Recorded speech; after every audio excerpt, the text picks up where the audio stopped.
plays, they want to run plays, and it looks good on TV, on Monday Night Football, they see it in the game, they want to run it, they get their kids to try to run it, they get all mad when it doesn't work. Well, that's because you're not sticking to the fundamental part of teaching football, which is progressive teaching and fundamentals.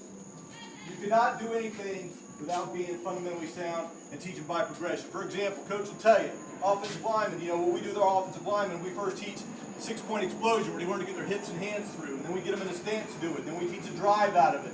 It's progression. And I'm going to kind of give you an example with that, teaching you the progression of throwing a football. Because everybody wants to throw a football. Who has the best arm? But you know what? You don't have to have the best arm or best ability to be able to throw the football. For example, we're a triple option football team. We run midline, inside veer, outside veer. We pitch the ball. We do all that. But we got to throw the football. We big play action team, hurry up offense. And Coach Jackson will tell you, we had a quarterback on the All-Star team. He's about this tall. He throws the football good, coach. He chucked the football because he was fundamentally sound. And I want to teach you real quick the fundamentally sound way to throw football. First thing we want to talk about the three main joints that you use when you throw a football. The first one being your thumb. Your thumb controls the angle of the football. The second one is being the wrist. Your wrist controls the spin of the football. When you hold the football, you don't want to be way down here, way down here. Actually, one or two fingers, you've got big enough hands, is better on the seam than having your whole hand on it. I've got a kid with a smaller hand like I had. He had actually 3 fingers on the seam. But you want your wrist cocked, okay? That controls the spin, that creates strength. In other words, if he just gradually hits this ball right here, I should be able to hold it on there. If my hand's like this, now do it. There's no little resistance. You want strength on your hand. Those are all pre-pass things. Now the next thing, perhaps the most important part, is what you do with your arm when you're throwing the football. You got a lot of kids out here, out here, out here. The correct position for having your arm when throwing the football is having your elbow where your shoulder is. You see a picture of a guy like I used to collect football cards. And all the pictures of the quarterbacks throwing football, you see them here and you see their elbow right here. You see the elbow in front of the football. Well, what this does, it gives you more torque and it takes all the strain off the shoulder. Well, I was in Poplar High School many years ago, back in Warren South days. We had a great quarterback by name Jeremy Rudolph. Fantastic player. But he would never want to throw the ball from here. He'd always throw it here. And he was a great athlete.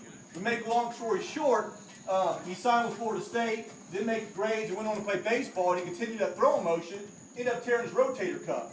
And he'd end up not playing but 2 years of professional baseball. But going back to this, you want to teach a kid, the way you do that is get on the ground, on one knee, and just have the 3 phases. Also you want to have a little space right here between that and the ball. Cock your wrist, come in here, elbow out, just like if you're doing a tricep extension, okay, on the weights. That's the same thing. You want the ball here and here. Just have them going down, follow through, leave with the elbow. If you've got a kid winding up back here, he's going to end up throwing here, okay? Less velocity on the ball, less torque on the ball, and not going to be a great throw and less accurate. Also, what you want to teach is using your core to throw the ball. You don't want to just use your arms just like a baseball pitcher. As you're throwing, you want to use your midsection to come across the ball there. Now, with your stride, okay, you want to dip down into your throw. You don't want to overstride, okay? You want to try to hold on the ball as long as possible your fall through. What happens when your leg gets straight in your stride? Does anybody know what happens to the ball? Shoot straight up in the air, okay? You want to throw balance, all right? Shoulder going to your target, balance, here, and dip down into your throat. Dip down to your throat. Now, one of the best things you can do to increase a quarterback's arm strength is part of that progression. Once you get him throwing off his knee, you do long tosses.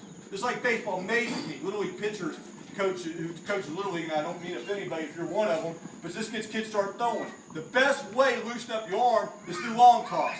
It's kind of like when you warm up and stretch your muscles. You take a rubber band. The farther you stretch a rubber band, the more pop it has to it. That's why you want to be flexible, because it generates more speed. If you're not flexible, you're going to be slower. Same thing with the arm. Our quarterback's long toss every day. Every day. If you would have saw our kid throw when he first started throwing, he can throw to me, the big man in the Florida State shirt right there. And what do? He threw a 40-yard pass to your kid in the All-Star game right on the money. It's just continuous. It's progression. And we do that every day. But you need to do that with all positions. That's why Coach mentioned stance.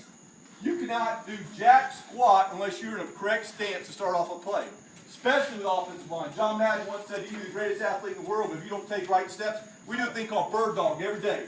Our linemen are, and they do it every single day. We got a box with little squares in it. They line up in the box, you know, base block, boom, reach block, boom, you know, with their arms, you know, trap block, boom. They take them, you know, pass set, you know, kick slide.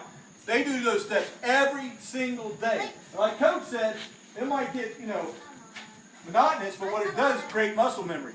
And now they're thinking and they're reacting instead of thinking. You don't want football players thinking on the field and things going full tilt. You want them reacting. And real quickly, going back to throwing the ball. Everybody wants to throw the ball, but I promise you, if you take a kid and you do this with them, you could take someone who's slinging the ball when he first started. This one to be a more accurate passer, and it's also going to be better for him in the long run. He's taking all that pressure off his shoulder. But I just want to give that as an illustration as far as progression. Progression, progression, progression. Don't ask your kid to make a tackle on Coach Jackson right away, and you haven't progressed with the right body position, head placement, and those things. That's all I got to say. Thank you. What we're going to do is